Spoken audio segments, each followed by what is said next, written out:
नाज़रीन, रुपया पैसा में आपको खुशामदीद कहते हैं और मैं आपको ये बताता चलूँ कि जनाबे वाला बड़ा अच्छा काम हो गया। IMF के साथ डील अपनी तकरीबन बन गई है, यानी बात पक्की हो गई, रिश्ता होना बस बाकी है। तो बात पक्की तो हुई है, लेकिन शराइत थोड़ी सी सख्त हैं। उसमें जैसे कल भी जिक्र किया था कि लेवी में इंक्रीज़ करना पड़ेगा और फिर साथ साथ सेल टैक्स भी दोबारा से रिवाइव करना पड़ेगा। ये दो शराइत होंगी पाकिस्तान के पास और टैक्स निचोड़ने का कोई तरीका बचा नहीं।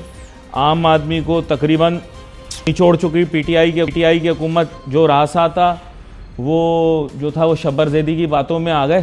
खान साहब शब्बर ज़ैदी की बातों में आ गए।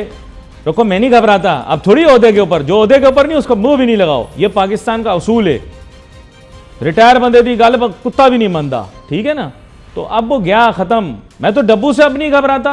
डब्बू कितनी बदमाशियां करता था, याद है आपको? एंकर फेक न्यूज़ करते हैं, मीडिया हमारा दुश्मन है। ये गिल्ली और डब्बू, इन दोनों ने ही ख़राब किया। मैं आपको सच बताऊं, इमरान खान साहब की हुकूमत ने अच्छे भी काम किए तो भी नुकसान हुआ डब्बू की वजह से। डब्बू आप सब लोग जानते हैं ना, मुझे बताने की ज़रूरत नहीं डब्बू कौन है। एक डब्बू रखा हुआ था। यार दिखाओ तो नहीं, तुम तो पूरा ही बता रहे हो, सारा कोई राज रख ही नहीं रहे सीधा राज में।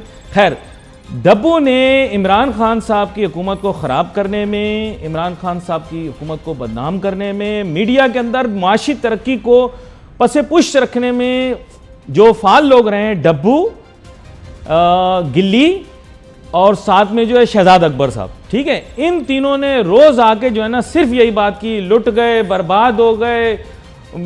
अब तो अल्लाह मग़फ़िरत फरमाए, मकसूद चपड़ासी, इससे आगे इन्होंने बात ही नहीं की। यार इमरान खान ने अच्छे काम भी किए, इमरान खान को नुकसान पहुंचा ये तीन लोगों की वजह से। बाकी जो है मीडिया पे, और मीडिया का भी माशी कत्ल इन लोगों ने किया मिल के ना, कि फेक न्यूज़ चलाते हैं, हम सही नहीं बताते हैं। हम अभी भी इनकी फैक्ट्री चल रही है कि मीडिया महंगाई पे शोर नहीं मचा रहा। कपड़े फाड़ दें हम क्या अपने? मीडिया जितना महंगाई पे इस वक्त शोर मचा रहा है ना, मैं गारंटी करता हूं डब्बू से भी, गिल्ली से भी, कि इतना कभी पीटीआई की गवर्नमेंट में नहीं किया। उन्होंने तो गए नहीं अगे, उन्होंने कुछ भी कह सकने हैं, समझ आइए बात। पता है क्या, ये इंसान को ना कभी गुरूर तकब्बुर नहीं करना चाहिए। इनका गुरूर तकब्बुर अभी तक नहीं उतरा। आप देखें, अभी भी इसने आंखें माथे पे रखी नहीं है।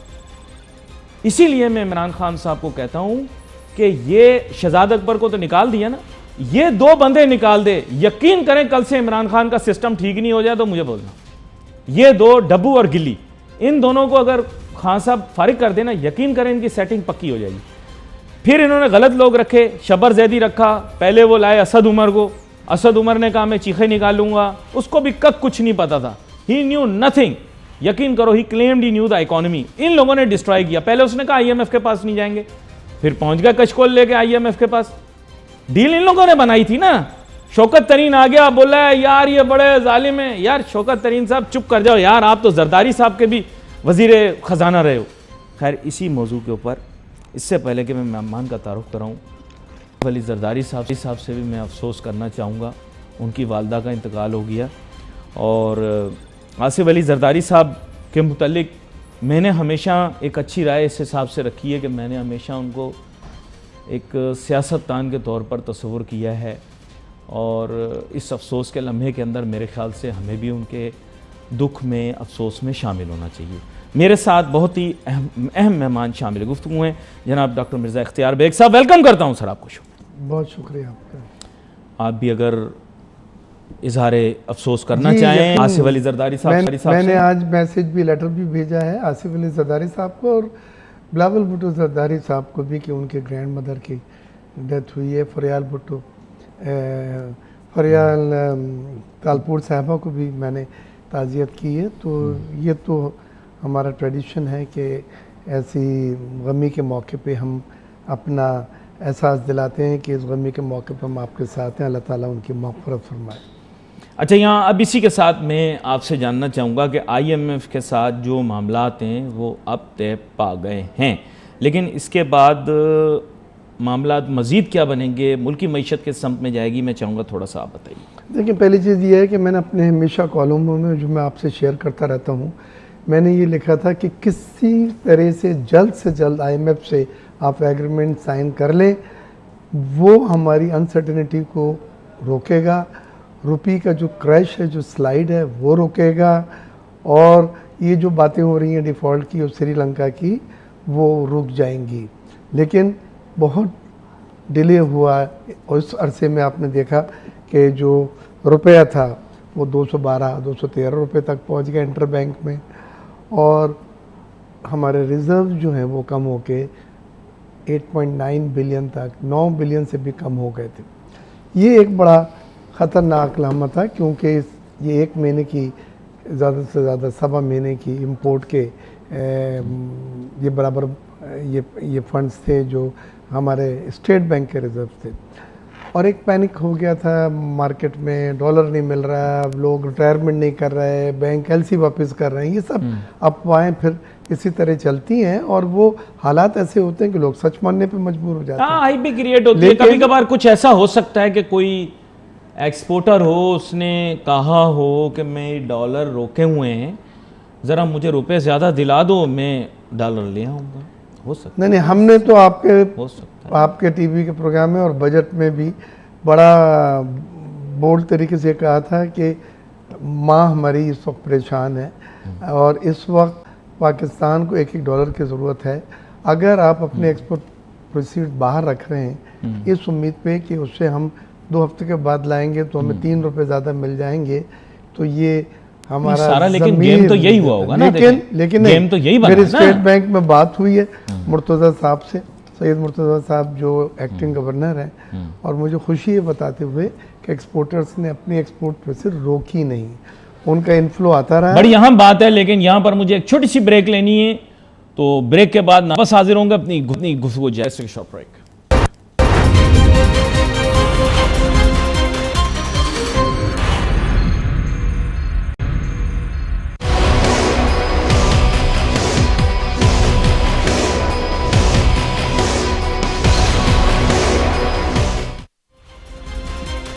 नाज़रीन, वेलकम बैक आफ्टर ब्रेक। गुफ्तगू हमारी जारी थी, मिर्ज़ा इख्तियार बेग साहब के साथ बात कर रहे थे। अब हमें वज़रिया स्काइप ज्वाइन कर रहे हैं जनाब शान सईद साहब, बैनुल अक़वामी इकोनॉमिस्ट कुआलालंपुर से। वेलकम करता हूँ आपको शो में शान सईद साहब। Thank you Ali Nasir. अब बात कुछ ऐसी है शान सईद साहब कि आई के साथ पाकिस्तान के मामले पा गए हैं, पाकिस्तान में शायद बज रहे हैं, लोग ऐसे खुश हैं, बातें खिल गई हैं, लोग खिलखिला के हंस रहे हैं, मुस्कुरा रहे हैं, और ये मामला तय बा जाने के बाद डॉलर भी आराम से नीचे की जानिब जाना शुरू हो गया है। हिचकोले लेता लेता अब ये किसी न किसी तरीके पर वापस अपनी जगह पर आ जाएगा। ये कितना खुशाइंद है, और आगे जाकर इसको किस तरह से देखते हैं बैनुल अक़वामी मईशत के पस मंज़र में? अली, ये तो शॉर्ट टर्म एक रिलीफ मिला है पाकिस्तान को। इससे ये हुआ है कि क्यों आपको पता है चाइना हमेशा हमारा एक ट्रस्टेड पार्टनर है, और चाइना ने हमेशा हमारी मदद की है। शॉर्ट टर्म रिलीफ है, पाकिस्तान डिफॉल्ट से अवॉइड कर गया, लेकिन ये लॉन्ग टर्म सोल्यूशन नहीं है। लॉन्ग टर्म सोल्यूशन यही है जो मैंने रात को इमरान सुल्तान से बात की थी कि हमें अपनी प्रोडक्टिविटी, अपनी एक्सपोर्ट्स ये बढ़ानी होगी, और यही सोल्यूशन है पाकिस्तान का। और सबसे ज़्यादा इंपॉर्टेंट जो वेरिएबल इस वक्त वो है मैक्रो इकोनॉमिक स्टेबिलिटी का, आई उसमें पॉलिटिकल स्टेबिलिटी, इकोनॉमिक स्टेबिलिटी और फाइनेंशियल स्टेबिलिटी। अगर मैक्रो इकोनॉमिक स्टेबिलिटी होगी तो पाकिस्तान आगे जाएगा, वरना इसी तरह पाकिस्तान की जो चैलेंजेस हैं बढ़ते जाएंगे। अच्छा, ये बड़ी अहम बात आपने की कि ये शॉर्ट टर्म एक तरह का एक हल है। डॉक्टर मिर्ज़ा इख्तियार बेग साहब, अपने शान सईद साहब की बात सुनी, अगर हमने इसे ज़्यादा पायदार बनाना है तो हमें और बहुत से इकदाम लेने पड़ेंगे। आप इससे मुत्तफिक हैं? जी, मैं एग्री करता हूँ, क्योंकि इस वक्त जो सबसे ज़्यादा प्रेशर हमें जो बैलेंस शीट पे पड़ रहा है हमारी माशत का, वो है हमारा करंट अकाउंट डेफिसिट, और हमारा तिजारती खसारा जो बढ़ के $45 बिलियन तक पहुंच गया है, जिसने हमारे ड्रेन आउट किए फॉरेन रिजर्व्स, और अब वो 9 बिलियन पे रह गए हैं, 21 बिलियन थे। तो ये पहली चीज़ तो हमें एक्सपोर्ट्स बढ़ानी है, इंपोर्ट सब्स्टिट्यूशन करना है, और ज़्यादा से ज़्यादा कंट्रोल करना है इंपोर्ट्स को कि हमारा डॉलर जो है बाहर ना जाए ज़्यादा से ज़्यादा। उसमें आपने ज़राअत के शोबे को बहाल करना है ताकि आप ज़राई अजनास को इंपोर्ट ना कर सकें जो पहले एक्सपोर्ट करते थे, जिसमें गेहूँ है, जिसमें शक्कर है, उसमें फर्टिलाइज़र हैं, दालें हैं। $4 बिलियन का खुर्दनी तेल इंपोर्ट किया इस साल हमने। ये अफोर्ड हम नहीं कर सकते। पाकिस्तान के पास जो स्ट्रेंथ ज़राअत को दी है, और जो ख्वाब बाबा को हमने देखा था ज़रूरी सनती पाकिस्तान, हमें उस पर लेके चलना है। दूसरी चीज़, हम इतना महंगा फ्यूल इंपोर्ट करके $17 बिलियन का फर्नेस ऑयल और RLNG जो हमने इंपोर्ट की है, ये इतना महंगा फ्यूल हम अफोर्ड ही नहीं कर सकते। हमें ऑल्टरनेटिव सोर्स ऑफ एनर्जी पे जाना है जो मुकामी फ्यूल है, जिसमें हवा से बिजली पैदा करना, जिसमें सूरज से बिजली पैदा करना, जिसमें कोयले से बिजली पैदा करना और न्यूक्लियर से बिजली पैदा करना है। हमें इंपोर्ट नहीं करनी पड़े ये तवानाई की शोबे में। अच्छा, एक और नुक्ते पर शान सईद साहब मैं आपको लाना चाहूँगा। शान सईद साहब, मसला दरअसल ये है कि पाकिस्तान में मादनी तेल तो बहुत कम है, 1/3 हमारे इस्तेमाल का, लेकिन हमारे पास खुर्दनी तेल यानी एडिबल ऑयल भी नहीं है। अनफॉर्चुनेटली हमने बात तो बहुत की इस सिलसिले में, लेकिन हमारी इंडिजिनस प्रोडक्शन ऑफ जो आप कह लें कि एडिबल ऑयल है वो बहुत कम है, जिसके लिए हम मलेशिया पे, इंडोनेशिया पे रिलाई कर रहे होते हैं। मुझे ज़रा वजाहत से बताइएगा कि इस सिलसिले में कोई पेशरफ्त है? पाकिस्तान इस क्वागमायर से भी बाहर नहीं निकल सकता, वो तो हमारी सबसे बड़ी इंपोर्ट है, लेकिन ये भी कोई छोटी नहीं है। It's also worth billions of dollars edible oil. क्या कहते हैं आप? जी, ये जो बेग साहब बात कर रहे हैं $4 बिलियन जो हम इंपोर्ट करते हैं एडिबल ऑयल, तो हमें इसका कोई ऑल्टरनेटिव तलाश करना चाहिए। और दूसरा जो चीज़ है जो मैंने पाकिस्तानियों को देखा है, बेग साहब तो माशाल्लाह एक ग्लोबल एंटरप्रेन्योर हैं और ये मेरे से एग्री करेंगे, हम पाकिस्तानियों की जो निगोशिएशन स्किल्स हैं बाहर वालों के साथ, वो बड़ी वीक फुटिंग पर हैं, क्योंकि हम अपना होमवर्क नहीं करते। इंडिया को आप देख लें, चाइना को देख लें। अब जो मैं आपसे बात करने जा रहा हूँ, आप हैरान होंगे, 20 अप्रैल मंडे 2020 जब ऑयल प्राइस नेगेटिव में चली गई थी $37.63 पर बैरल, चाइना ने अमेरिका के साथ 2 साल का कॉन्ट्रैक्ट साइन किया और आज चाइना यूरोप को एनर्जी सप्लाई कर रहा है। आज इंडिया जो 30% डिस्काउंट पे ले रहा है तेल रशिया से, वो यूरोप को सप्लाई कर रहा है। यूरोप का आपको पता है पठा बैठ गया हुआ है, और रशिया की जंग से ये जो यूक्रेन के साथ है, यूरोप का जो इस वक्त विंटर्स है, यूरोप में भी लोड शेडिंग आने वाली है, क्योंकि फ्रांस के बहुत सारे न्यूक्लियर रिएक्टर्स जो हैं वो बंद होने वाले हैं। और फ्रांस जो है वाहिद मुल्क है यूरोप में जो सबको एनर्जी सप्लाई करता है, इलेक्ट्रिसिटी, तो वहां पर भी लोड शेडिंग होनी चाहिए। दुनिया जो है, जैसे बेग साहब ने बात की, ऑल्टरनेटिव एनर्जी की तरफ जाना चाहिए। दुनिया तेल से हटके नेचुरल गैस की तरफ जा रही है।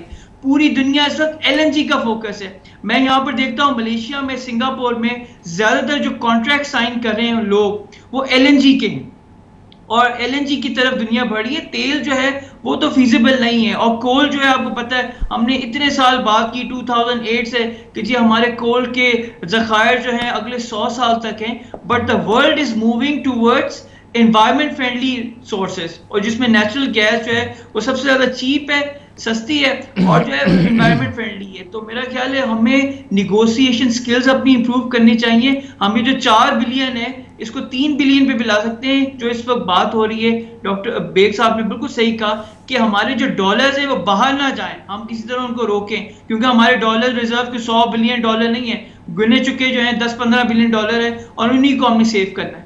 बड़ी अहम बात आप रखी है, लेकिन ये तो आप और मैं और बेग साहब जानते हैं, लेकिन यहाँ पर कुछ ऐसे वुज़रा भी रहे हैं बेग साहब जो कहते थे पाकिस्तान का 200 अरब डॉलर बाहर के मुल्क में पड़ा हुआ है, 100 अरब डॉलर वापस करेंगे, 100 अरब डॉलर से ये करेंगे।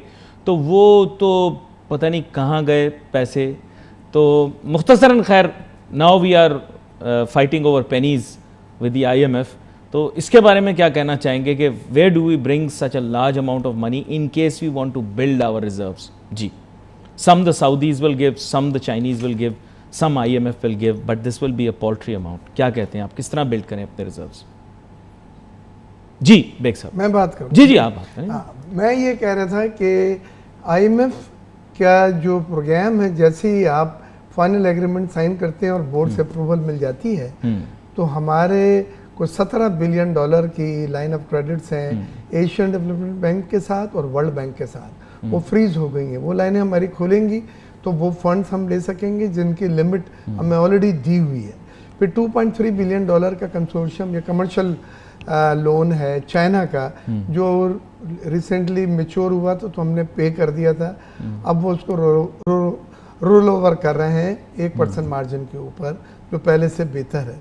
उसके साथ सऊदी अरब और इमारात जो है इस बार उन्होंने भी यही शर्त रखी है कि आप IMF से हम अपना प्रोग्राम फाइनल करें तो हम रोल ओवर कर लेंगे। तो $3 बिलियन सऊदी अरब के हैं और $2 बिलियन जो हैं वो UAE के हैं, वो इंशाल्लाह रोल ओवर हो जाएंगे।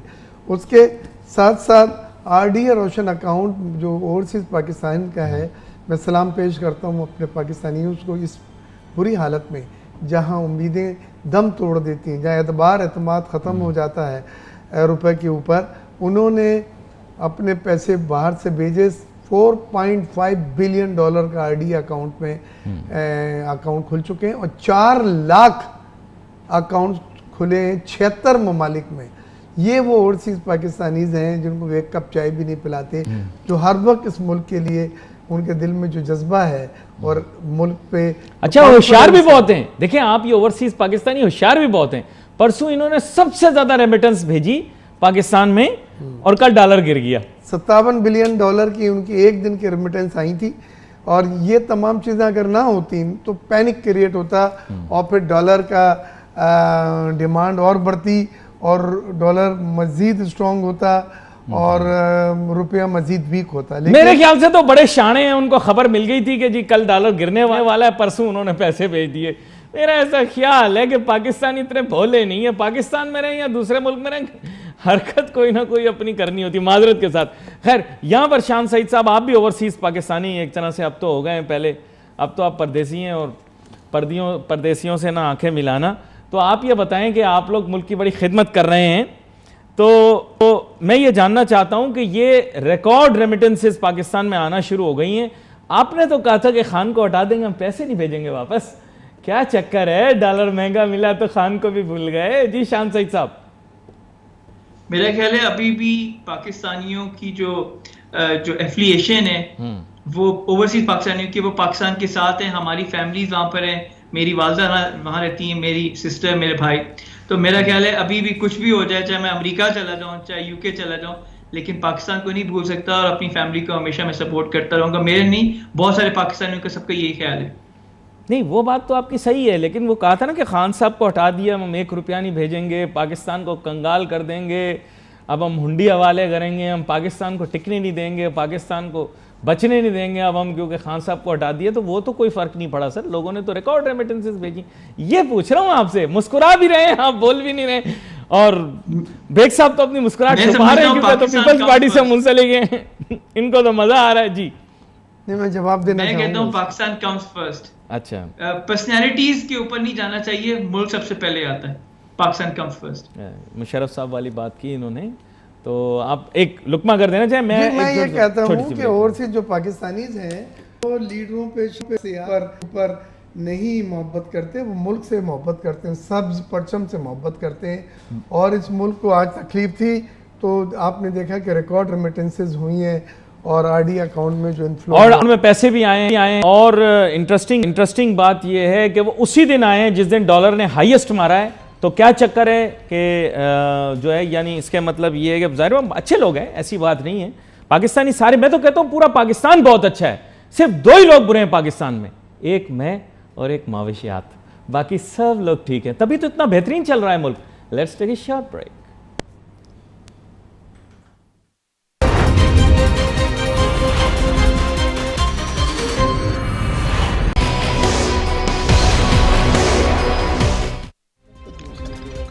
नाज़रीन, वेलकम बैक आफ्टर ब्रेक। हमारी गुफ्तगू जारी थी। ब्रेक पर जाने से पहले हम बात कर रहे थे, बेग साहब ने भी बड़ी अहम बात की। मुख्तसरन मैं चाहूँगा कि शान सईद साहब आपसे एक और सवाल पूछ लूँ, फिर उसके बाद मैं बेग साहब के पास जाऊँगा। मुझे ये बताइएगा कि कर्ज़ों का पहाड़ पाकिस्तान के ऊपर है इस वक्त, इसको उतारना बहुत ही मुश्किल है, मामलात इतने आसान नहीं दिख रहे हैं। इस कर्ज़े को तो पाकिस्तान खैर कभी भी उतार नहीं पाएगा, तो इसके माने ये है कि फिर हमेशा के लिए मकरूज रहेगा। जी, मगर शान सईद साहब हमारे साथ नहीं है। बेग साहब आपकी जानिब आऊँगा, फिर उसके बाद IMF की शराइत की जानिब जाता हूँ। बेग साहब, मुझे ये बताइएगा कि ये जो इतना बड़ा एक कर्ज़ों का अंबार है पाकिस्तान के ऊपर, तो अब इसको उतारे किस तरह से पाकिस्तान? पहले ये देख लें कि इसको उतारने के लिए क्या काविशें होंगी, या सारी ज़िंदगी अब हमने फैसला कर लिया कि हम मकरूज़ मुल्क ही रहेंगे? देखिए, हमारा जो डेट टू GDP रेशो है वो बढ़ के 85% तक पहुंच गया है जी जबकि हमारा डेट लिमिटेशन एक्ट है वो 60% से ज़्यादा जीडीपी का अलाउ नहीं जी जी जी। अब ये जो कर्जे हैं, अब आप नए जो कर्जे ले रहे हैं पुराने कर्जों की अदायगियों के लिए ले रहे हैं जी आप, तो ये एक विशर सर्किल है कि आप इसी में घिरे रहेंगे। आईएमएफ ने जो इस बार शराइत रखी है, मैं पिछले 10-15 आईएमएफ के प्रोग्रामों को मैंने स्टडी भी किया है, उसमें मेरे तज्जियात भी आते हैं, कॉलम भी आते रहे हैं। इतना सख्त आईएमएफ का एग्रीमेंट, इतना स्टबन एटीट्यूड मैंने नहीं देखा। इस बार उन्होंने जो भी मज़ीद बढ़ाने की चीज़ें कही हैं, जो कल बातें हुई हैं, वो मैं आपसे डिस्कस कर लेता हूँ। उन्होंने 5 रुपये पेट्रोलियम WA लगाने को कहा है जब तक 50 रुपये फी लीटर ना हो जाए। तो आप लगाते माहवार लगाते रहेंगे, तकरीबन 1 साल तक लगता रहेगा, 10 महीने तक। उसके बाद उन्होंने सेल टैक्स जो पेट्रोलियम मसनूआत पे ख़त्म कर दिया था, अब 11% वो दोबारा लगा दिया गया है। उसके बाद FBR का जो टारगेट है, जो हमारा था 6000 इस साल जो ख़त्म हुआ है, और हमने नया टारगेट रखा था 7004 अरब रुपए, उसको उन्होंने बढ़ा के 7486 अरब रुपए कर दिया। यानी 486 अरब रुपए अब कहाँ से आएंगे? ये वही टैक्स पेयर पे मजीद टैक्स लगाए जाएंगे। और इस बार आपने देखा कि जो अशरफिया थे, जो अमीर लोग थे, जो एलीट थे जी, वो आप ये नहीं कह सकते उन्हें छोड़ा, एक एक गली में घुस के जहाँ जहाँ भी गुंजाइश थी लगाया है। उनके क्रेडिट कार्ड के ऊपर, 1600 से बड़ी गाड़ियों के ऊपर, 1 से ज़्यादा मकानात के ऊपर। अब कपड़े भी नोच लें, यकीन करें कलेक्शन नहीं हो सकती, नहीं होगी। तो सवाल मेरा ये है कि ये आईएमएफ ने जो शराइत रखी हैं वो अगर आप पूरी करेंगे तो यकीनन महंगाई भी मज़ीद आएगी, पेट्रोल की कीमतें भी मज़ीद बढ़ेंगी, और फिर 1 जुलाई से गैस की कीमतें और बिजली की कीमतें बढ़ाने का इंदिया भी दिया है। गैस की कीमतें 45% बढ़ाने को कहा है, और 9 रुपये जो है बिजली की रेट बढ़ाने को कहें, जो 25% या 30% बन जाते हैं। तो मैं इसमें से ये कहता हूँ ये सब चीज़ें तो बढ़ रही हैं, इसके अगेंस्ट इनकम नहीं बढ़ रही है। ये बिल्कुल सही कहा आपने। और वो गरीब आदमी जो है वो गरीबतर होता जा रहा है। नहीं, अमीर भी लात मार के छोड़ के चला जाएगा। मैं आपको सच बता रहा हूँ, दूसरे मुल्क चला जाएगा, उसको कोई जरूरत नहीं है। माजरत के साथ मैं क्लियर कट बात कर रहा हूँ। अपर मिडिल क्लास और अपर क्लास, देखें अमेरिका के अंदर भी आप बड़े हैरान होंगे, टैक्स जो है वो रैशनलाइज्ड है अपर क्लास और अपर मिडिल क्लास के लिए, क्योंकि अगर आप उनको रैशनलाइज नहीं करेंगे तो फिर क्या होगा कि वो या तो टैक्स चोरी शुरू कर देंगे, evasion on a large scale, या आपके मुल्क को ही छोड़ के चले जाएंगे, जो कि हुआ अमेरिका में। फिर उन बेचारों को ये सारे लीक्स वगैरह करने पड़े, और फिर क्रैकडाउन, आपको पता है जिस तरह हमारे यहाँ FBR है, वहाँ पर भी IRS है, उसने फिर बड़ा सीवियर क्रैकडाउन किया। जिन अमेरिकनों ने पैसे दूसरे ममालिक में रखे हुए थे, फिर उनको पकड़ धकड़ शुरू हुई, उनकी आइडेंटिफिकेशन शुरू हुई, वो पनामा पेपर वगैरह उसी का एक चेन है। और पाकिस्तानियों को तो खैर बहुत नाम आए उसमें ना, सारे जितने पेपर हैं, लेकिन हम चूँकि थोड़े, to tell you the truth, national scale हम चीटर लोग हैं, तो हमने नाम छुपा दिए सारे। उसमें बड़े बड़े लोगों के नाम थे, कुछ सिटिंग लोगों के पते भी आ गए थे उन पतों पे, लेकिन रह कोई और रहा था। नाम लोग बहुत सारे आए सर, आपको पता ही है, लेकिन क्यों गए? देखिए मैं आपको बताता हूं क्यों गए। क्योंकि इस मुल्क के अंदर आपने रैशनलाइज नहीं किया हुआ, आप बहुत ज्यादा कॉर्पोरेट इनकम टैक्स ले रहे हो, आप बहुत ज्यादा टैक्सेस लोगों से। अभी उन्होंने ये गुर्बत टैक्स लगाया है, वो 10 करोड़ से ज्यादा प्रॉफिट हो तो 1%, 20 करोड़ से ज्यादा तो 2%, जब तक अमीर गरीब नहीं हो जाएगा तब तक गुर्बत टैक्स 3% वो लगेगा। इसी तरह सुपर रिच टैक्स लगाया है, वो बैंक उसमें सब आ जाएंगे।